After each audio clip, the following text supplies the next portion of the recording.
announcement. I'm going to stop doing shows every night. I'm going to streamline it a little better, and I'm going to work on my sound quality. I've been reviewing my older shows, and that seems to be the biggest issue with them. They're almost hard to watch sometimes. I just wanted to just let everybody know that I'm going to stay with Thursday and Fridays and do my shows those days earlier in the evening, and I'm just going to make it a little more professional, trim it up nice. I appreciate you guys watching me for what it's worth, and I hope you do continue to do so. And I'll get the cleaner topics, better productions. I'm finding more on Rockfin and other places that I can present here that actually have more content and better value to it. I appreciate you guys a lot. I really do. And I'll just mirror a little video for you, just if you happen to tune in here, something that's going to entertain you for a little while. No, grab you a little video to watch. I'm just going to give you like Robot Polisher or something if you want to watch them, if you don't subscribe to them or not.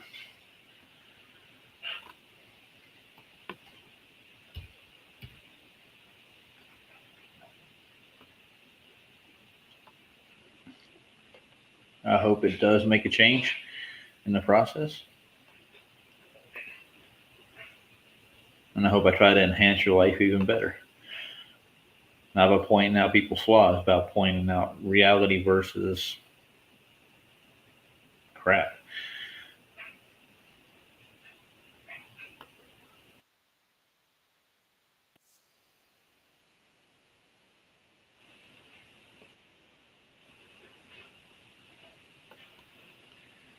And here's a Robot Polisher video, and then I'm going to say goodnight to you guys. And Thursday, I'm going to start like around, let's say, 8 o'clock in the evening after you get done with dinner if you want to tune in and watch this show. And Friday about the same time, 8:30, probably 9 o'clock. That way I don't bump into anybody else that has a decent show out here. I appreciate everybody. And here's a video for you.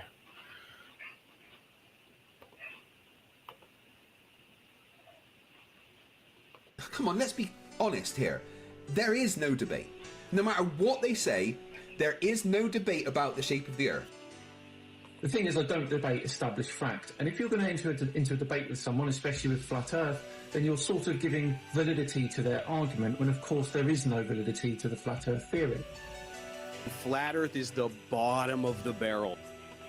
I asked you to debate one of them Flat Earth guys. No, I don't. I can't. No. I know. We talked about it, and we were going to have him on Skype.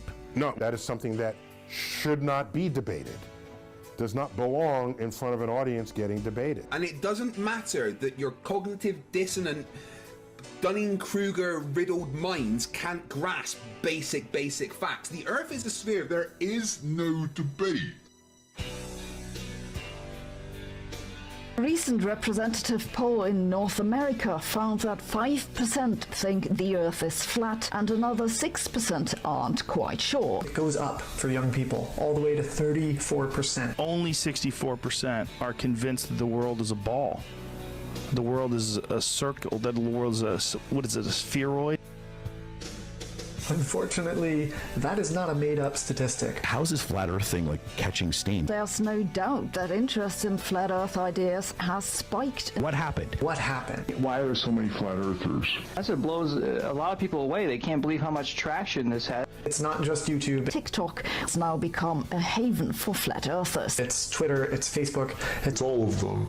The narrative is crumbling. People are finally waking up. How do we solve that? What are we to do? How did we get to this point to where people actually believe this? If you had 3 PhDs in astrophysics over here and you had 3 flat earthers next to them and they were doing a debate, the flat earthers would win every single time. Every single time. The flat earthers would win every single time. The reason why is because a small group of people who become very good debaters, they're so flashy and they make really good YouTube posts. Or maybe we just have a stronger position.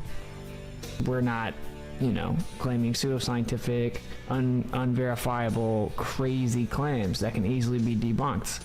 That's why. Now that I think about it, like, while flat Earth might be pretty niche, I think that maybe people willing to argue against flat earthers is even more niche of a group. The amount of people who are publicly willing to talk about flat Earth is almost none, right? It's offensive to a lot of people. The fact that someone will believe it, it offends the very soul of many people. I mean, it's a joke watching it anymore. Once in a while, you might have somebody that might have a little bit of emotional intelligence, but notice what you're doing to these people. You're bringing out the ugly. You're ripping off the mask because that cognitive dissonance is getting shaken up. That's what those guys get reduced to when they try to defend the globe model. That's what they're left with because there is no defense for it. There absolutely is not. And I say, let's keep pushing it. It's a campaign of hearts and minds. I don't call myself a flat earther, but, you know, watching globe debaters, they're pushing me towards flat Earth. If someone shows up to watch their first flat versus globe debate, they will notice the flat side is calm and collected while the globe side spirals. Why is this always the way? Debate was massive. That was what really woke me up, is just seeing how frequently globe earthers just get absolutely destroyed. It's embarrassing. That's one of the biggest things that really woke me up, is just seeing how they have literally no defense for anything. They don't have an argument. They don't have a defense. They have none. They have none. Okay, so I wandered into the flat earth space at about 4 a.m. this morning, and they were wrecking the globers, okay? Completely wrecking them. He's an outsider, he's undecided, but he's saying that you guys look like fools, man. Giza Santu says, I was globe earth my whole life until I saw Craig's arguments. Now I'm 100% flat. Let's go! Yes! Fuck the flat Earth or whatever his name is. FTFE thinks he's so smart. I'm not a flat earther, and I can't stand this dude. So illogical and emotional. Like, I could never in a million years imagine behaving with such little to no dignity, such little to no shame, with such a high level of this empty shell of hubris, that it's pathetic. I mean, from a woman's perspective, it's like watching a worm, not a man. Oh, pathetic. It's just pathetic. It's pathetic. No dignity. I would say I currently would think the Earth is globe, but I've been watching a lot of your debates and I find it pretty bizarre how no one's able to really debunk anything you say. Maybe there should be some training course or something like that, but it's the younger or the less experienced globers don't help the cause. That is very true. Those are eaten alive by lions. They just devour him. Blood is squirting all over the place, and there's nothing left of the glober at the end. Not everybody can be a robot polisher. Yeah, it's pretty awesome how easily we appear to be scooping all of the fence sitters. They all sit there and are, they have no dog in the fight. They're just looking at what say on this side, look what you say on that side. And like you said, they don't stand a chance.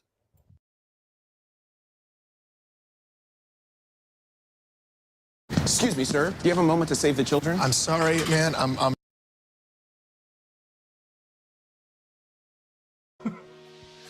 Let's go!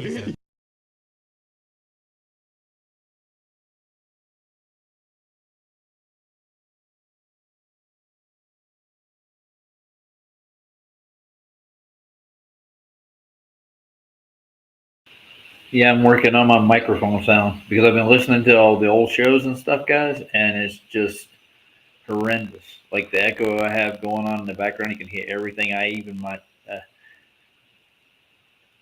Anything I do, and I need a better place to present and put a studio together too. I want to make this worth it, you know. So that's what I'll be doing for the next little while. And I'm just going to do 2 nights a week. That way that Ryan doesn't have to hustle around and mess with his kids. And I have so much else going on too. I like this topic. I like everything. And I'm going to put this together proper, like just make it neater and more precise. And keep a lot of everybody else's opinions out of it and just put out facts. I know people have opinions about things. It doesn't bother me. It shouldn't bother anybody else neither. So I just did this live stream just now just to make that an announcement. So like Thursdays about 8 o'clock, Fridays 9 o'clock, and I'm gonna do 2-hour streams, and I'm only gonna present decent material. Well, I'm going to get off now. Thanks for stopping by, guys. Just pass the word around. I'll let everybody else in our little group here know that I'm only going to do 2 nights a week. Yeah, it did. Yeah, it's not just Nathan too. I mean, just listening back to my shows, I can hear echo. I can hear myself breathing. I need to get a better soundproof room that I'm in. My living room's half carpet and half hardwood floors, so it just echoes like I'm in a hallway for the most part. Oh, Glenn, Jono, I'm going to go get some sleep. I was just up just thinking about it, and I was listening to all the old shows. There's a couple of them that are kind of decent, but there's a lot more where I got Ryan's mic crackling all over the place. It's inaudible. People can't hear what we're saying. I got a lot of echo. And Friday and Thursday. Thursday I want to do 8 o'clock, and Friday I want to do 9 o'clock. And I'll probably run 2 to 3 hours the same. It just gives me a little more time to get this organized, and maybe in the long run, if it works out, I can just maybe do 4 days a week. Depends. Maybe if I could retire from working, then I could do like all week, and you guys just pay me to make shows. I'm just kidding. I wouldn't want to put that on anybody. I know it's hard out there. People don't make that much money, and those who do have it don't want to spend it. I get it. And I appreciate you. I'm going to play a song out, and then I'm going to shut down the stream. It was just a quick little announcement I wanted to make.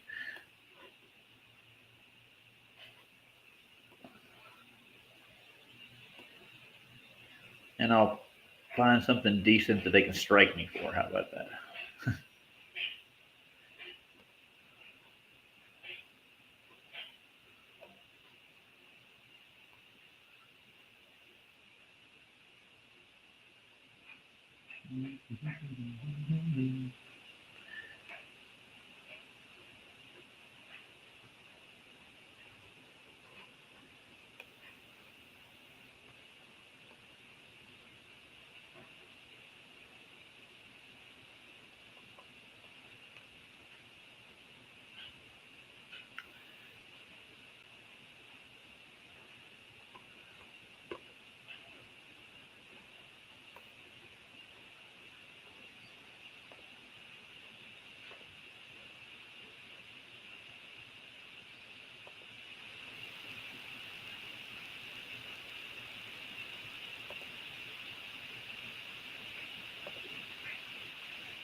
I kind of like this flavor.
Tired of the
Previously on Flatlanders.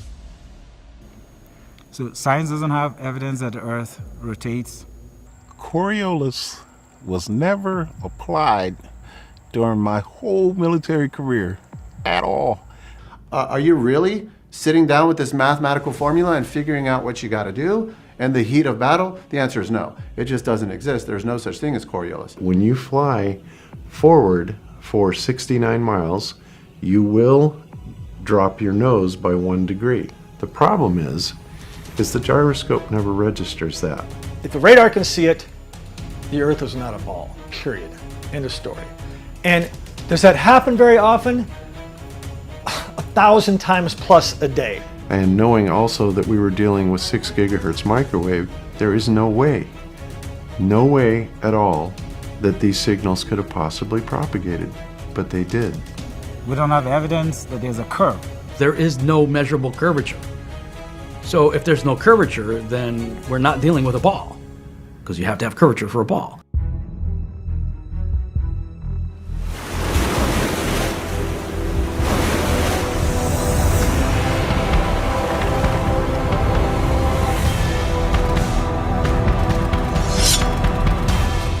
Science should never, ever be worried about investigating the flat Earth.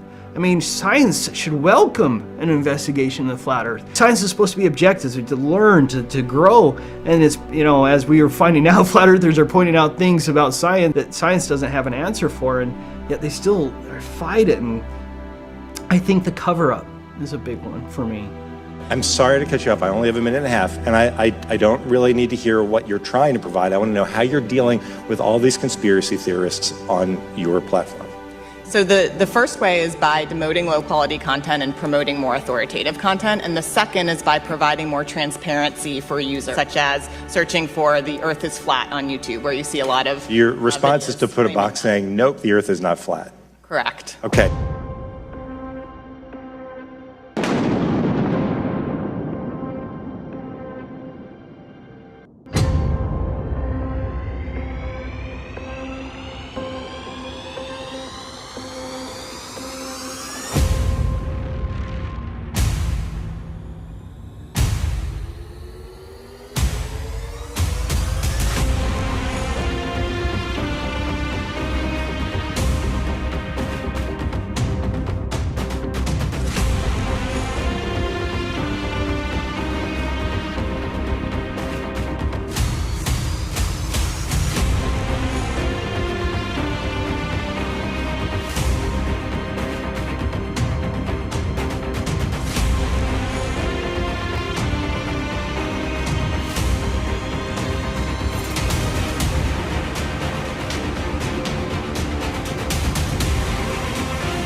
Are you listening now?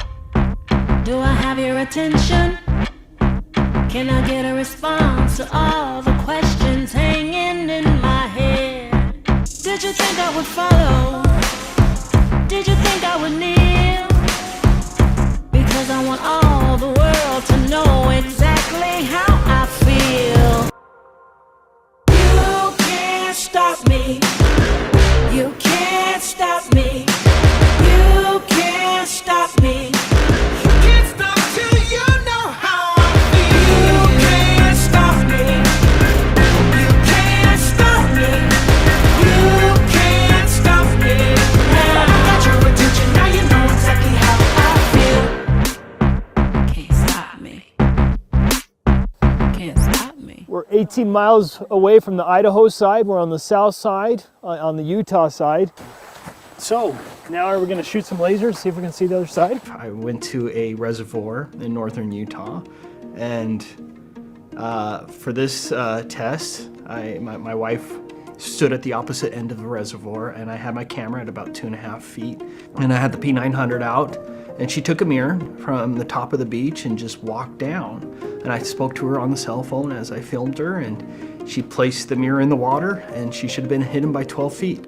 I was not a flat earther at this time, but purchased a Nikon P900, like many others, to see it for myself because I was incredulous, wondering whether flat earthers were faking their experiments. I conducted this test at Willard Bay, Utah on April 16, 2016. I chose this location because my brother claimed to have seen the curvature at this exact reservoir. For the test, I had my wife, at sunset, take a 4-foot mirror and place it in the water at the opposite end of the reservoir. And I filmed the entire thing from 6.3 miles away with a camera height of 32 inches. The 4-foot mirror should have been entirely hidden below the horizon with a target hidden height of 12 feet. These are the official numbers of how much should be hidden by the curvature. This isn't some fake flat earth math. These numbers have been converted by engineering software like AutoCAD as well. You can do the math yourself. It's not 8 inches per mile. It's 8 inches per mile squared. You just need to subtract the alleged globe distance to the horizon first. And it was that time that I started calling myself a flat earther. Before that, I hadn't ever seen it. I actually thought maybe the flat earthers were faking it, but I saw it with my own eyes, and that water was flat. Sorry, my globe faithful, this is not a mirage. We got inspired to do this Chicago skyline test that we did across Lake Michigan after Joshua Nowicki snapped a picture of the Chicago skyline from, it was like 60 miles away or something like that. And of course we all saw it, and the weatherman himself said, of course, it's not possible to see that, so what you're seeing here is a mirage. This photo from Grand Mere State Park, this is from Joshua Nowicki, and what you're seeing here is a mirage. We typically would not be able to see this from the Lake Michigan shore. We talked about this last night. Conditions are right on the lake that we're actually seeing a mirage of the Chicago skyline. Anybody that looks at that picture, I mean, if you have half a brain, you should be saying, that's not a mirage. Mirages are upside down, wavy and distorted. This was all right side up. Now there's a little bit of stretching, but it was pretty symmetrical, straight up and down. And I'm talking to Rick about it, and it was in your market, wasn't it? Yeah, I actually saw it live. That's the crazy part, is I actually was watching TV that night and it came on. I'm like, no way. I grew up seeing it that way. It's right in our market. I grew up about under half an hour to get to the shoreline, so it depends on the day. You can't see Chicago every day. You can't. I mean, it's impossible because humidity plays a part in it. Any type of particulate in the air is going to play a part of it at 50 miles, 40 miles across, 60 miles across especially, so yeah. I'm like, Rick, I mean, this is about as simple as it gets, right? I mean, let's just charter a boat and drive across the lake toward the city. If it's a mirage, then my thinking was, well, if it's a mirage, it's going to magically disappear and then the city's going to roll up over the ball and there it is. If it's not a mirage, then the city's just going to get bigger and bigger and bigger in the camera. As we get there, yeah. I mean, it was about as simple as it could get, right, for a test. The boat was the perfect idea because you should be able to see, like you said, all the way across. And it was a perfect day. We couldn't have asked for anything better. I mean, we pull out of the dock and we turn, there's like an alcove there, and then you can go out into the lake. And we come out of the docking area, go into this little alcove area, and I looked across without the camera, without anything. I could see Chicago just with my eyes. Yeah. I'm like, dude.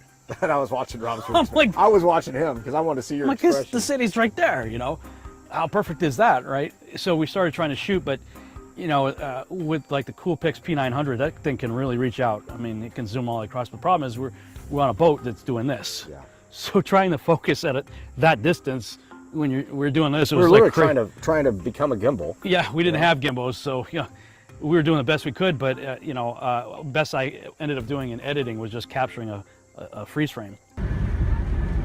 Okay. You want it to sit out? Okay. All right, we're good. Whatever you need.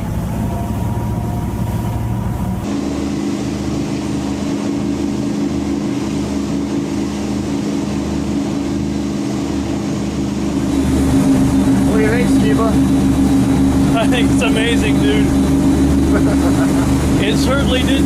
It's not a mirage, I can tell you that. Now, when you and I first started talking, and you brought this up to me, and I said, oh yeah, I can see Chicago across Lake Michigan. Do you remember what you said?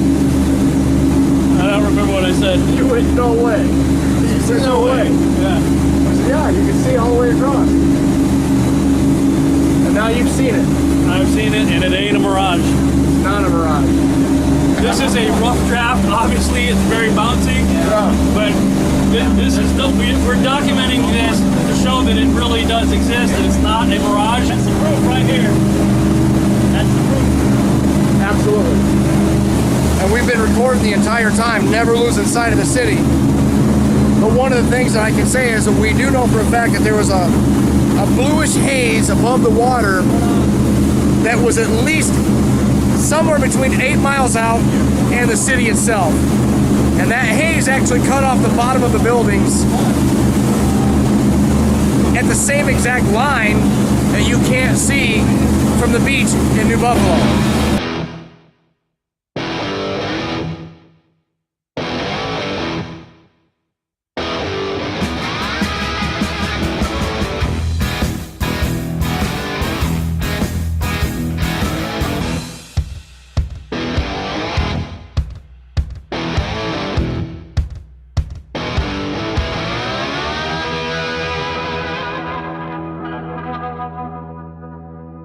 The plan is to do another laser test, hopefully soon. I want to really see if I can get Bear Lake frozen and shoot a laser across it.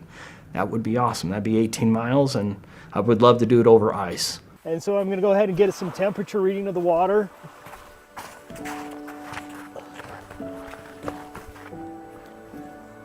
And I'm showing 32.9, 32.8, 32.7.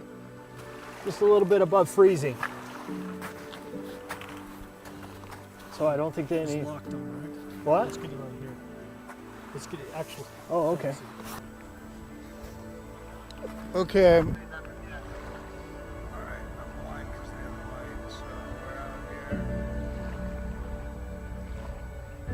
Okay, good. Okay, there you are. There you go.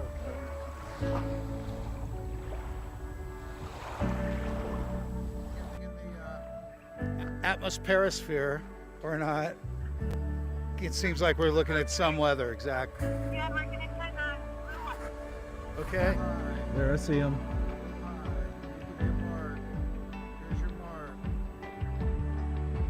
I see it. Got it? Yeah, I got it. Did you see it in the thing, the source? I can see it. Yeah. Really? Oh, Yeah. nice. World Health Organization, the UN, their logo and flag is the Flat Earth map. It's really good. Yeah, the concept of this globe that we've been indoctrinated with since all of us were young. One of the first things we all knew in the classroom was a globe. This is very interesting. Go YouTube the history of Universal Pictures back from 1912 when they first introduced the globe into their iconic logo and introduction to their movies. You can see the rhythm and the change of, they knew exactly what this globe looked like. NASA, the Apollo missions, everybody knows those, we supposedly went to the moon in 1969. You'd think we'd have a ton of pictures of the Earth from space from that very first trip to the moon. You know where the first globe picture came from? The very last mission in the year 1972 was the first that we all know as the Blue Marble.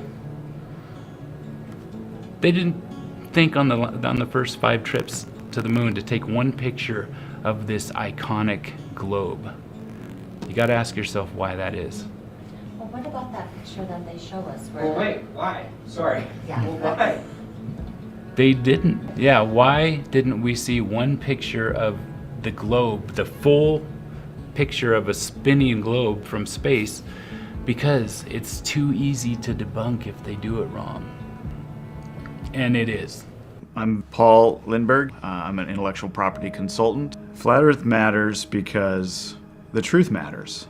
Meet a lot of people and talk to a lot of people about this subject, and unfortunately sometimes it doesn't seem to matter to them, and I just don't know if the truth matters to them.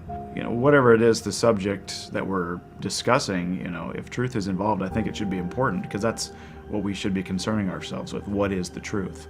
Well, the biggest proof that NASA is faking the round Earth would be the images that we get of the Earth from space. That's what I've spent a lot of man hours showing and putting together videos around, as you know, these supposedly these couple of satellites that give us these Earth images every 10 minutes or half an hour or what have you, that they're all CGI. If the Earth is a globe floating and flying through space, then we would have real photographs of the Earth. Those images that we get are anything but photographs. They're CGI composites. They're made on a computer. They're made in software. I think that NASA is faking it using, you know, pretty sophisticated software.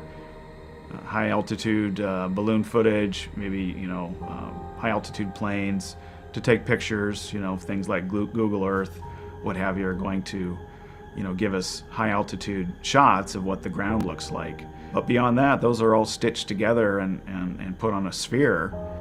You know, when people look at that, it kind of gets reinforced that we live on this sphere. Probably a classic example is Blue Marble 2.0. You know, they even admitted they took these flat maps as stripped data, you know, and wrapped it around a ball and then had to Photoshop in the clouds. You guys know this story. You guys have heard of Robert Simon, right? The NASA data visualizer, right? I believe that's his title. And he even said that this is not a photograph. It's built in Photoshop by a digital painter. And in fact, he called it a sophisticated visualization. And certainly a callback, obviously, to the 1972 original Blue Marble that I believe is a painting. And this obviously would be considered a digital painting. And there he is, Mr. Blue Marble 2.0.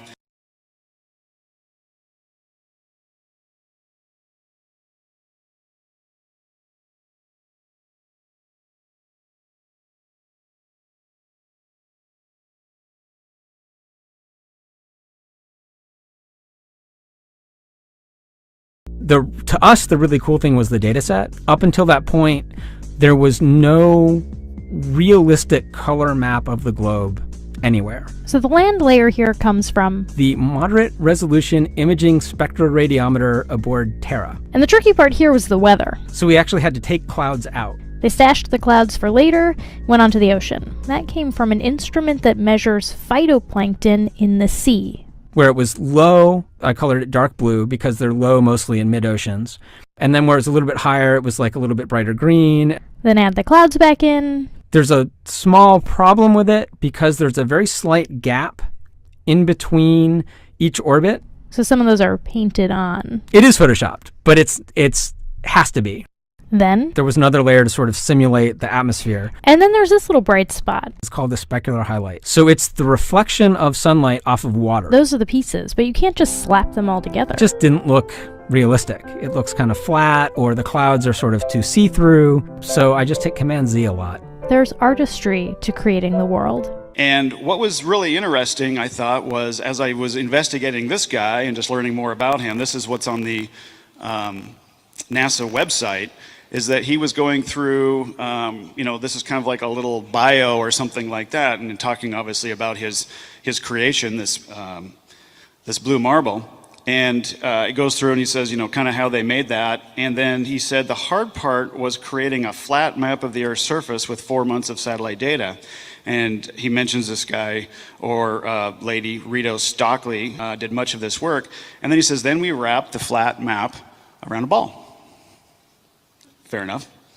So, you know, they obviously, as many of us have already learned, they admit that Blue Marble 2.0 isn't a photograph of the Earth, it's a digital composite.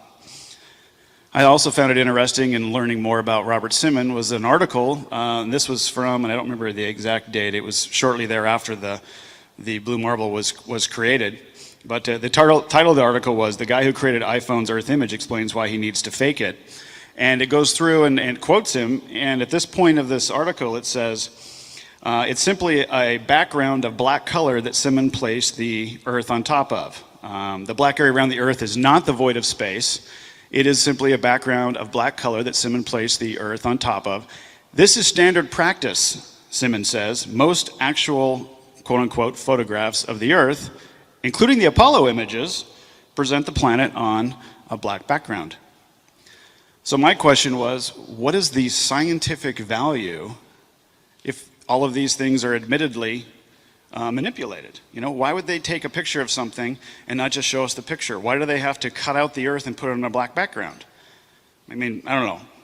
Maybe that's just me, but I just find that really odd. Why don't we just see the picture you snapped? Why do we have to have all this post-processing or manipulation?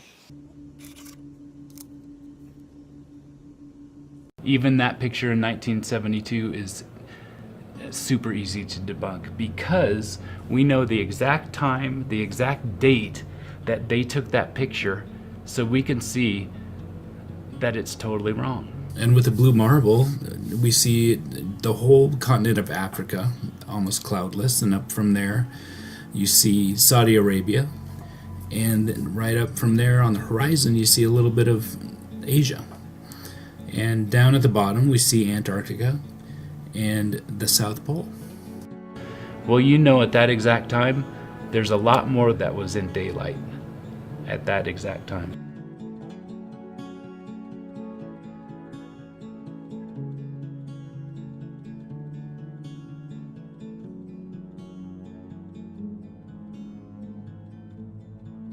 So it's things like that. They had to be so careful on what they did because it's too easy to debunk, which all of NASA's stuff is falling apart because it's fake. Why is NASA and the other space agencies showing us these images or fabricating these? They need to reinforce the heliocentric model.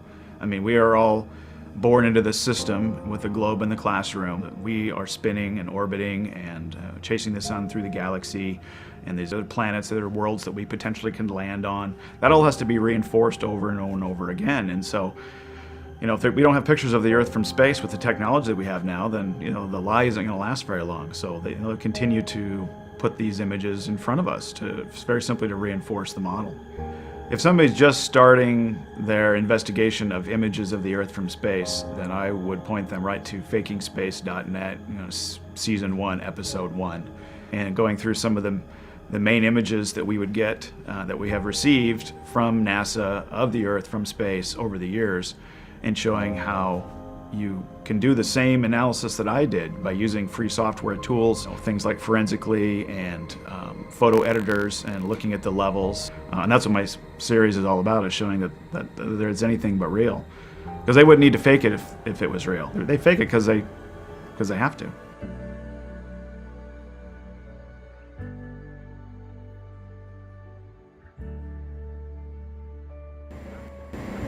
Have him hit us again. Alright, that is a weaker laser. Here comes a different color. Right there. That is sweet. Can you zoom in? Pretty?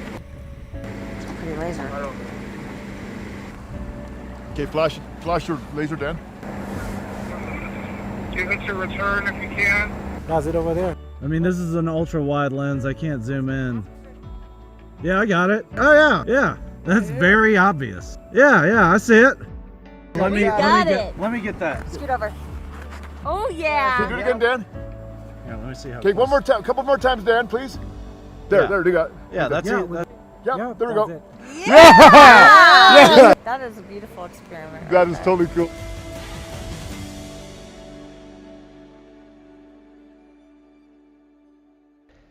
At 18.8 miles and a laser height of 5 feet off of the water, according to the globe math, the globe horizon should have been closer than 2.7 miles away, and Robert would have had to have been at a minimum height of 173 feet to have seen my laser on the alleged globe.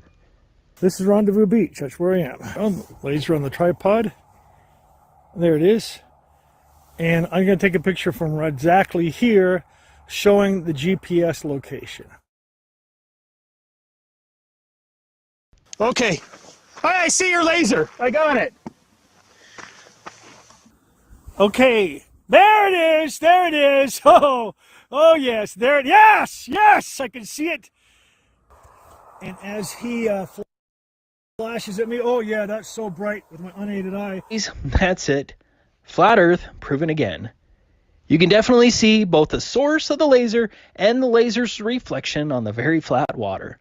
There's no possible way that the laser and its reflection jumped 173 feet over the Earth bulge to present a perfectly flat water.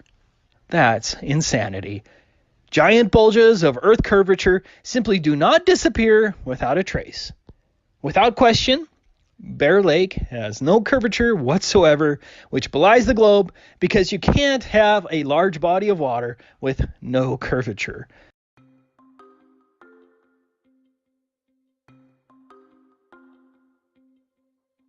You could see the city. I had the camera on it the whole way, and you know, we're talking the whole way, and we're trying to figure out what's happening here. We get about 10 miles away from the city, and there was like this fog. I don't know, it had to be 100, 200 feet tall, you know, fog that was obscuring the bottom of the city from our vantage point at about 10 miles out. Hey, it's almost like smog. From the distance, it was like this blue wall almost. Yeah. When you're inside it, you know, it's a little bit hazy, but you don't really perceive that you're, you know, necessarily in this wall of fog. But when you pull back 50 miles to the other side, all of that gets compressed over the distance because, you know, the way the perspective works, right? Yeah. So that gets compressed, and then it blends in with the water itself. So that's the first thing I started thinking is, well, that's why part of the city is being obscured, is because you can't see that until you get there. But it wasn't accounting for all of it. I mean, we're missing a fair amount of the lower part of the city. So, of course, people who believe in the globe say, well, that's because of the curvature. It's hidden behind the curve, right? But you notice I said, you know, if it's a mirage, right, the city's going to roll up over the ball, right? We're supposedly on a ball, which means we're traveling over a hump, supposedly. But I started thinking about the atmosphere and moisture. And what is moisture, right? It's zillions and zillions of microscopic balls of water acting like what? A convex lens. What is a convex lens? It's a magnifying glass. If the atmosphere, especially over water, is made up of zillions and zillions of tiny convex drops of water, then collectively, perhaps they all combine to make one big convex lens, in which case it would act like a magnifying glass. And so we noticed that even back when we got back from the trip, going back to the other side, the lower the sun got as it got closer to the sunset, everything started getting bigger and magnified, like really magnified. And what really caught my attention was there was a sailing ship that when I was at a sailboat, had a big sail. And it was probably, I'm going to guess, about a mile away from, there's like a little berm of rock or something there. And it was about a mile beyond that. And on my way to the airport, I think it was the next day, I was driving on the highway and I saw a car. It was sitting right next to me. We were kind of stuck in traffic. And so I'm looking at this car, and then behind the car is the Willis Tower. So I snap a picture of, just to get a scale. Here's the Willis Tower, here's a car, right? Yeah. And then I took the picture of the car and I isolated it in Photoshop and made just the car. And I slid the car over in Photoshop to be the right scale to the sailing ship. And said, okay, so here's this car and the sailing ship. The sailing ship is only a mile away from where I am, and I'm 46 miles away. So let's say 45 miles away from there. And there's the Willis Tower. And it actually looks bigger from 45 miles away than it did when I was sitting right next to the car looking at it. And I'm a mile, I was like at 1.26 miles. Yeah, you were not even 2 miles away. So that's when I started thinking about atmospheric magnification. The atmosphere is acting like a lens, which magnifies the city, brings it up a little closer, and as it does so, we start to lose a little bit of the bottom of the buildings, and perhaps due to the density in the atmosphere, there's additional refraction that takes place that makes it drop down even more. Is that what happened? Let's look at it from another angle here, from the side view. I'll bring our graphic back in of refraction. Let's go ahead and orient the graphic so it better represents what we're looking at here. I'll angle the light rays to show the density of the air here causing the refraction, and bring our lens in so we can magnify the city. It brings the city up, and as it does so, we start to lose a little bit of the bottom of the city, and perhaps either due to the magnification or due to additional refraction, maybe it is dropped down a little bit more, and this is what we end up with. Just like we saw. Now this is a still frame from the half-hour video that I did, and the numbers you see there are all based on the numbers that Tony was giving me based on his device. His device said it was 37 nautical miles, which is 42.6 statute miles, but when you plot the same exact location that we were at, the exact distance you get on Google Earth is 46 miles. So you basically add about 4 miles to all the numbers that you saw in the half-hour video. And what's funny is, while we were doing our test, the weatherman actually had to retract his original statement. It was a year. It was Yeah. like, I think it was a year to the day. He got nailed by probably a lot of flat earthers. Yeah. Oh, yeah. He's like, well, we got a whole lot of email from my viewers.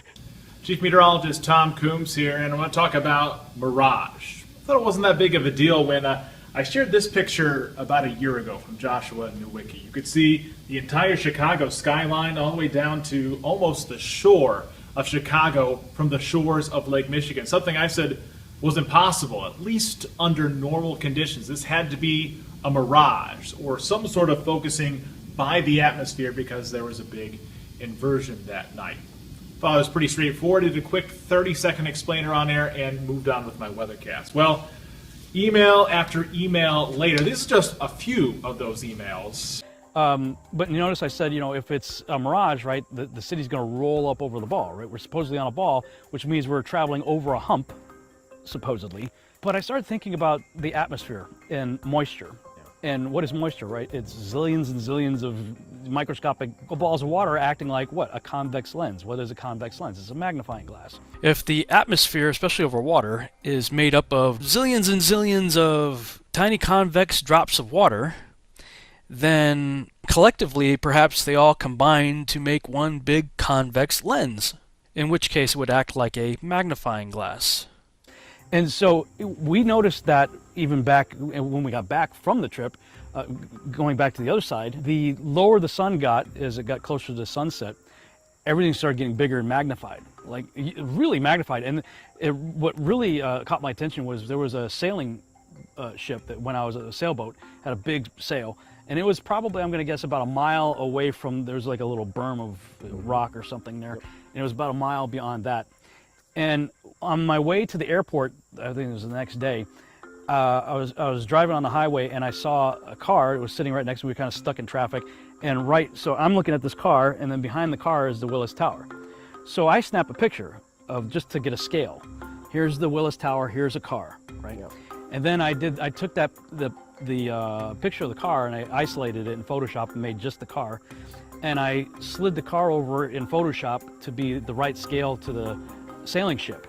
And said, okay, so here's this car and the sailing ship. The sailing ship is, if it's a mirage, right, the city's going to roll up over the ball, right? We're supposedly on a ball, which means we're traveling over zillions of tiny convex drops of water. The lower the sun got as it got closer to the sunset, everything started getting bigger and magnified, like really magnified. And what really caught my attention was there was a sailing ship that when I was at a sailboat, had a big sail. And it was probably, I'm going to guess, about a mile away from, there's like a little berm of rock or something there. And it was about a mile beyond that. And on my way to the airport, I think it was the next day, I was driving on the highway and I saw a car. It was sitting right next to me. We were kind of stuck in traffic. And so I'm looking at this car, and then behind the car is the Willis Tower. So I snap a picture of, just to get a scale. Here's the Willis Tower, here's a car, right? Yeah. And then I took the picture of the car and I isolated it in Photoshop and made just the car. And I slid the car over in Photoshop to be the right scale to the sailing ship. And said, okay, so here's this car and the sailing ship. The sailing ship is only a mile away from where I am, and I'm 46 miles away, so let's say 45 miles away from there. And there's the Willis Tower. And it actually looks bigger from 45 miles away than it did when I was sitting right next to the car looking at it. And I was like at 1.26 miles. Yeah, you were not even 2 miles away. So that's when I started thinking about atmospheric magnification. The atmosphere is acting like a lens, which magnifies the city, brings it up a little closer, and as it does so, we start to lose a little bit of the bottom of the buildings, and perhaps due to the density in the atmosphere, there's additional refraction that takes place that makes it drop down even more. Is that what happened? Let's look at it from another angle here, from the side view. I'll bring our graphic back in of refraction. Let's go ahead and orient the graphic so it better represents what we're looking at here.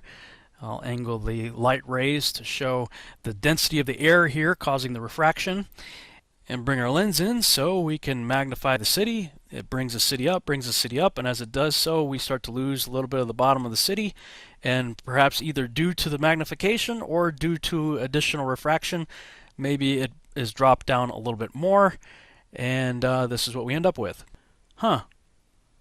Just like we saw. Now this is a still frame from the half-hour video that I did, and the numbers you see there are all based on the numbers that Tony was giving me based on his device.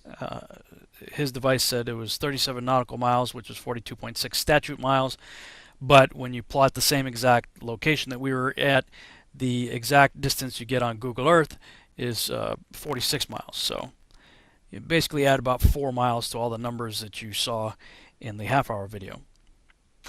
And what's funny is, while we were doing our test, the weatherman actually had to retract his original statement. It was a year. It was like, I think it was a year to the day. He got nailed by probably a lot of flat earthers. You know, he's like, well, you know, we got a whole lot of email from my viewers.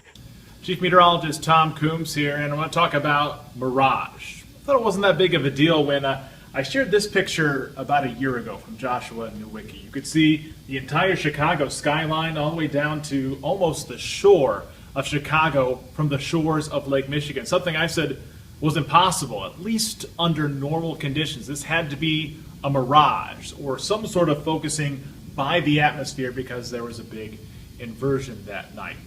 Thought it was pretty straightforward. Did a quick 30-second explainer on there and moved on with my weathercast. Well, email after email later, this is just a few of those emails, Facebook posts, comments. I was shocked to find out that there are a number of people that believe the Earth is still flat, and that to them, this is actually proof that the Earth is flat. So he goes to some expert on optics or whatever. At Notre Dame. He went to a professor at Notre Dame. So he was trying to say, well, so miraging isn't really the correct term, right? The word mirage originates from the same root word as the word mirror. So technically, I think if you're going to be a stickler about it, you would say a mirage has to have an inverted image. Right, so he's like, well, looming would be a better term.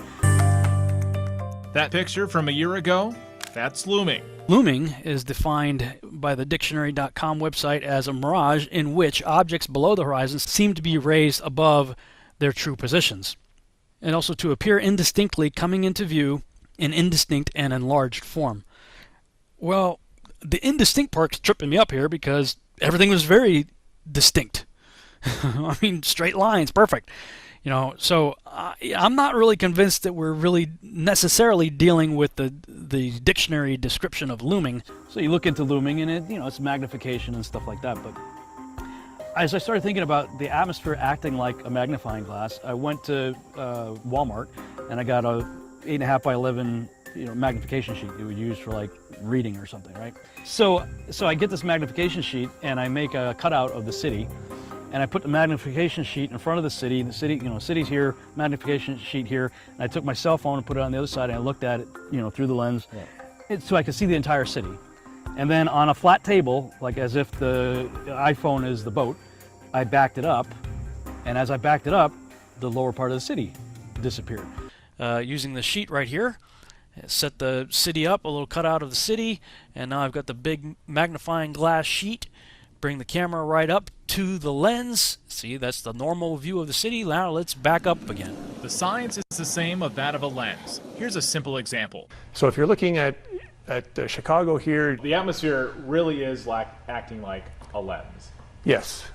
Atmosphere really is acting like a lens, and this is how much of the city is missing due to the lensing effect, the magnification of the atmosphere.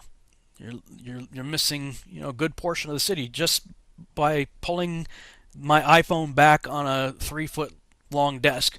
That's how much I lost of the city. So I could replicate exactly what we could see from the other side of the lake. I could replicate on a 3-foot flat table. Science is supposed to be testable, repeatable, observable, stuff, right? Well, this was the easiest thing. Yeah. It's like if we had the experts now. That. But no, he actually said, so the atmosphere acts like a lens, right? Yes. So the atmosphere really is acting like a lens. Yes. And then he put a lens in front of the camera. But they were doing the reverse. They had the city down low, put the camera, the lens in front of it to make the city jump up. So if you're looking at Chicago here, just maybe now you can just see the top of the Sears Tower, and if our simulated temperature inversion moves into place, hopefully now you can see pretty much all of Chicago, see all the lower buildings, including what's at ground level. Right. I'm saying no, refraction bends the light down. I went to all these websites that show refraction bends the light downwards. Now let's look up some websites dealing with the refraction of light. you might see a graphic something like this, showing light bending downward, just like the weatherman guy said. What's happening is the light from Chicago is being bent by the cold air above Lake Michigan slightly downwards towards the observer here in Michigan. And that's helping the light rays get around the curvature of the Earth, so to speak, so that Chicago can be seen almost all the way down to ground level. But they have sort of an unusual, although I would say very common, view as to how downward refraction is being used to allow us to see things up, over, and around the curve. So, Mike, if refraction's bending the light downward, then just normal refraction over a distance, of a medium of, let's say, water, which is what the atmosphere over water is. Yeah. Atmosphere is water anyway, but even more so over, a lake bed or something. It would lower it. So, with selective science.